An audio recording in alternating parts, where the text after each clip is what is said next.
My name is Molly. I work as a public servant in a small town. 8 years ago, I married my husband, Michael, who was also a public servant. However, because both of us have jobs that require us to frequently move, we live separately. We don't have any children. Every evening at 9 p.m., I receive a message on WhatsApp from my husband. Damn, I have a meeting tonight as well. You have a hard time every night. When will you be able to come home next? Don't know. Unsure. End of discussion. This seems to be the only conversation between us as a couple. In our 8 years of marriage, we have never lived together. People may think that we are a marriage of convenience because of this. However, in our industry, this situation isn't unusual. In fact, it's rather common. That's because we are both federal civil servants. Specifically, we are soldiers. We get transferred to different military bases around the country every 2 to 3 years. Each time, our place of residence changes. 2 years ago, during one of our conversations on WhatsApp, should I buy an apartment in Jackson, Mississippi, where my hometown is? Oh, that sounds great. Hope I get stationed in Jackson as well. Of course you should. We are a couple after all. Why are you denying it? Are we really a couple? Why are you saying such silly things? Still at work, so see you tomorrow. Bye. Our WhatsApp conversations were always short. 2 years ago, I bought an apartment in Jackson where my parents live. I plan to live there even after I retire. Of course, if Michael gets stationed in Jackson, we plan to live together. On that day, I received a rare phone call from Michael instead of a WhatsApp message. That's unusual. A call instead of a WhatsApp message? Hey, my parents are planning a trip to Kentucky from Eugene, Oregon. When they stop through Mississippi, do you mind if they stay at your apartment? It would mean a lot. Sure, Michael. It's been a while since I last met your parents. Thank you. Bye. Despite the rare phone call, Michael's response was cold. When was the last time I met my in-laws? Has it been since our wedding? I guess so. I'm based in Mississippi. Michael moves around the country and his parents are in Eugene, Oregon. We hardly have a chance to meet. Now that I'm going to meet my in-laws, I want them to enjoy my hometown, Jackson. I eagerly volunteered to show them around the city. Molly, long time no see. How have you been? I'm doing well, thank you. Michael has been living alone for a long time. Sorry for not being able to meet up. Oh, don't worry. We're both kind of like air to each other.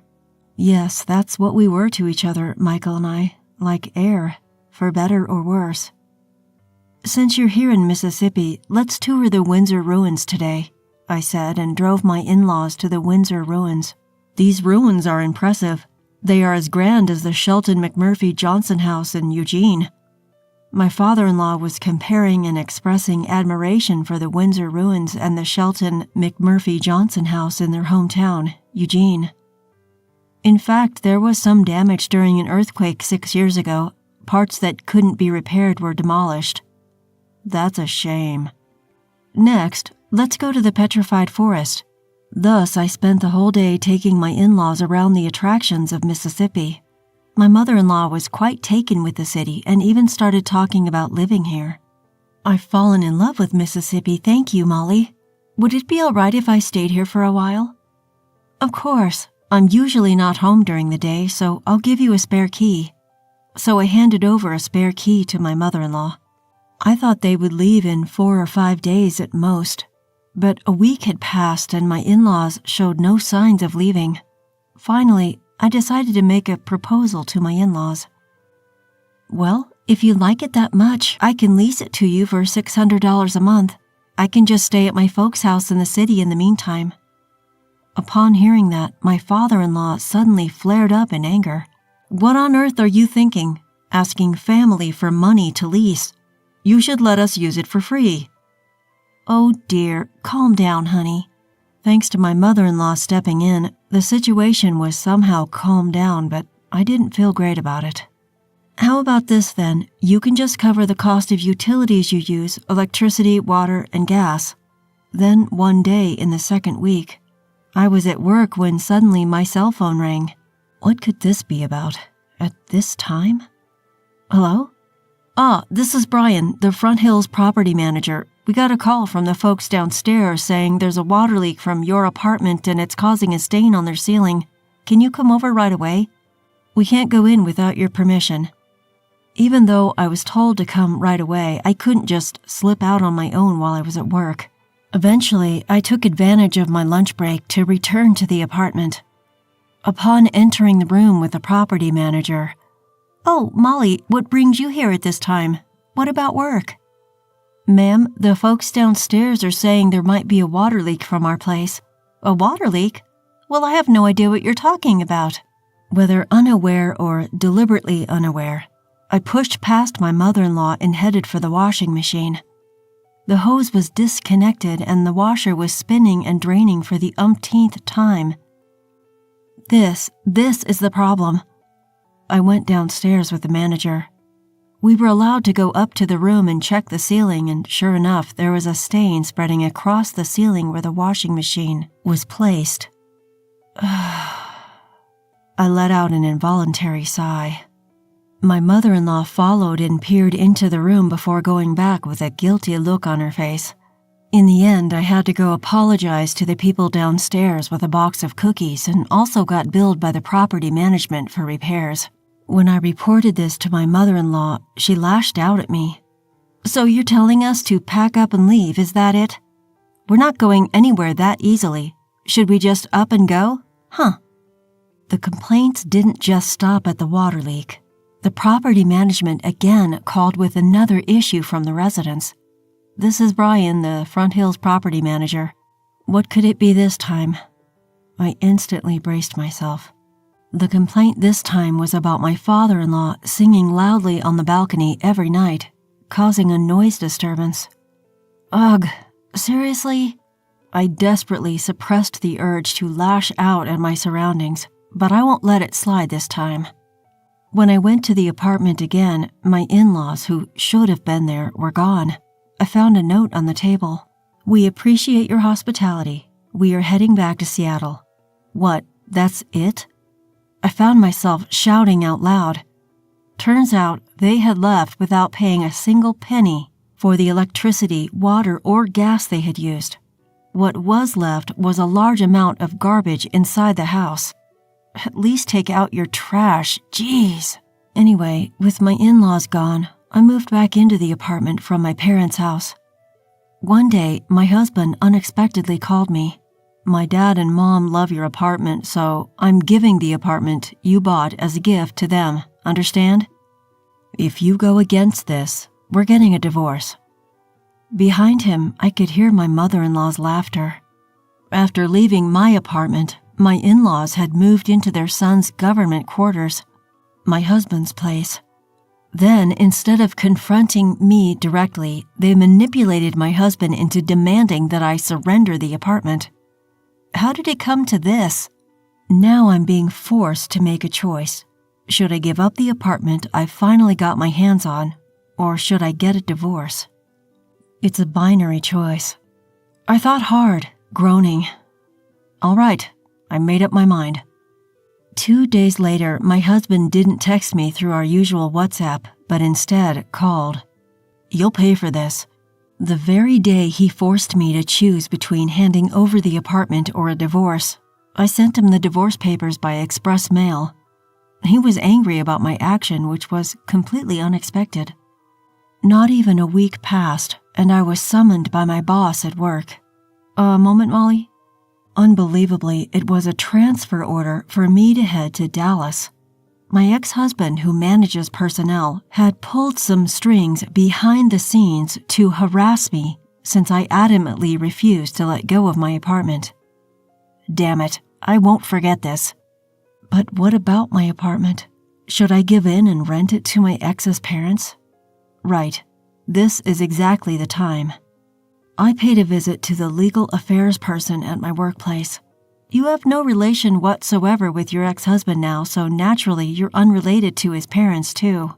I think you should rent this out as a landlord." That's what I thought. I immediately called my in-laws, who had gone back to Portland, and told them that I was ready to rent my apartment out when I'm transferred. To my surprise, they readily agreed. Well, it wasn't harassment, they just really liked my apartment. On this occasion, I proposed a condition of $700 per month, including the utility bills and repair costs from their last stay, which they accepted without a fuss. While working in Dallas, I was also studying for the internal selection examination. Only a select few could reach the top level among senior military officers.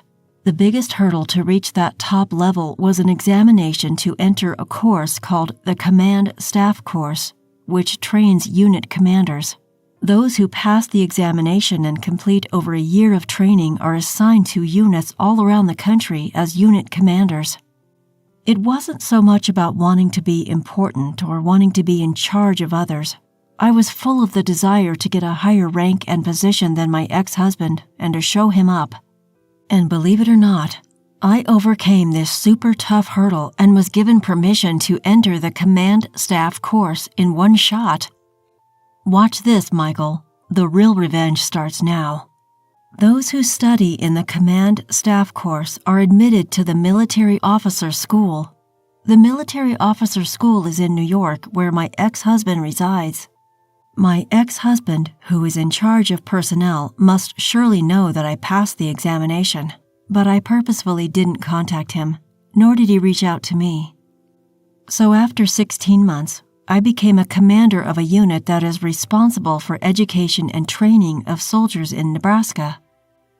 Around the same time, my ex-husband was also assigned to Nebraska, where he was assigned to the Regional Cooperation Headquarters, which is a liaison between the military and local people. Thanks to the internal selection exam, my rank is now higher than my ex-husband's. That day was a training for senior officers who had newly arrived in Nebraska. Hey, why are you wearing a rank insignia that's higher than mine?